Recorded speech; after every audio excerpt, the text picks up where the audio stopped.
మీరు అభిప్రాయపడ్డట్టుగా చిరంజీవి గారికి రేపు పొద్దున కేంద్రంలో మంత్రిత్వ పదవి రావచ్చు. రాజకీయ పరిణామాలు కూడా రూపురేఖలు మారుతున్నాయని మన కళ్ళ ముందు కనిపిస్తూనే ఉంటాయి. అది ఎలా మారుతుంది ఏంటి అనేది కాలానుగుణంగా తేల్చిపోతుంది. ఎంత పట్టుకున్నా కూడా కడుపులో ఉన్న భావం, రాజకీయ ఊహాలు ఆగకుండా ఉండవు. అన్ని చక్క మారుతూనే ఉంటుంటాయి.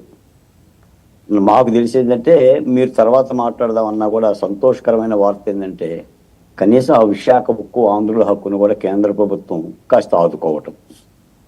11,500 కోట్ల రూపాయలు ఇస్తుంది అని అంటే దాని పట్ల మాత్రం విశాఖ కార్మికులు హర్షాతిరేకాలు వ్యక్తం చేస్తారు. ఎందుకంటే నేను కూడా శిబిరానికి వెళ్ళిన ఉన్నాయి, ఆ దీక్షలకి వెళ్ళిన ఉన్నాయి. అమరావతి ఉద్యమంతో పాటు విశాఖ ఉక్కు కోసం వెళ్ళి మేము ఆ రోజున కూడా రాష్ట్ర ప్రభుత్వాన్ని, జగన్మోహన్ రెడ్డి గారిని పదే దీన్ని కాపాడండి అని చెప్పిన వాళ్ళే వాళ్ళు కూడా ఉద్యమంలో పాల్గొన్నారు.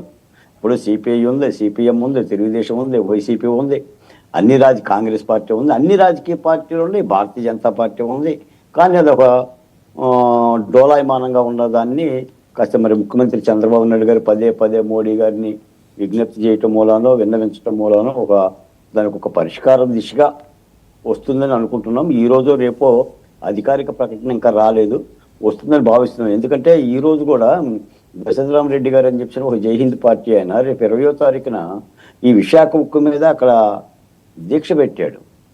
దానికి టి అమృతరావు గారి మనవడు మోహన్ గాంధీని కూడా పిలిచి నన్ను కూడా ఆహ్వానించాడు. 20వ తారీఖు ఈ సన్నివేశంలో ఇటువంటి ఒక శుభమైన వార్త వస్తుంది. ఏదేమైనా నేను చెప్తున్నా వాసుదేవ్ గారు, ప్రజలు ఎలా చెయ్యాలి, ఏం చేస్తున్నారు ఏమిటి అనేది ప్రజలు పరికిస్తారు సార్. ఇప్పుడు ఒకే కుటుంబానికి మంత్రి పదవులు వచ్చినా, కేంద్ర మంత్రిత్వాలు వచ్చినా, రాష్ట్ర మంత్రిత్వాలు వచ్చినా, ఇప్పుడు నేను మీ ప్రోమో చూశాను. నేను ఇటేమో నారావారి ఫ్యామిలీ గురించి మీరు పదే మాట్లాడుతున్నారు. అంటే చంద్రబాబు నాయుడు గారు, లోకేష్ గారు, బాలకృష్ణ గారు, ఈ తరహా. అటేమో జనసేన నుంచి పవన్ కళ్యాణ్ గారు, నాగబాబు గారు, చిరంజీవి గారు మాట్లాడుతున్నారు. అంటే ఈ తరహా కుటుంబ వాతావరణం కనుక వస్తే రాజకీయాల్లో చాలా ఇబ్బంది అండి. మనం తెలంగాణలో చూసాం. బాలకోటయ్య గారి నుంచి నేను ఏం ఎక్స్పెక్ట్ చేశానో అదే కరెక్ట్ గా చెప్పారు. అదైతే రాజకీయాల్లో చాలా ఇబ్బంది అండి. అంటే అది ఆ పొడ పడకూడదండి. ఆ పొడ అయితే ప్రజల్లో పడకూడదు. పడిపోతే ఏమవుతుందంటే ఒక కుటుంబ పరిపాలనగానే ఉంటుంది, అది దెబ్బ తగులుతుంది, ఎక్కడైనా దెబ్బ తగులుతుంది. కాబట్టి నేను ఒక మాట చెప్తాను సార్. ఇప్పుడు ఒక విప్లవ కవి అంటాడు, స్వార్థం శిరస్సును గండ్రగొడ్డలతో నరకగలిగిన వాడే నేటి హీరో అంటాడు.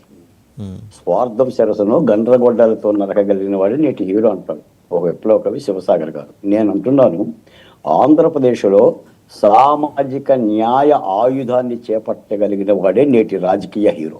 రైట్ అండి, మళ్ళీ మీ దగ్గరకు వస్తాను. సామాజిక న్యాయాన్ని చేతిలో పట్టుకొని ముందుకు పోతాడు.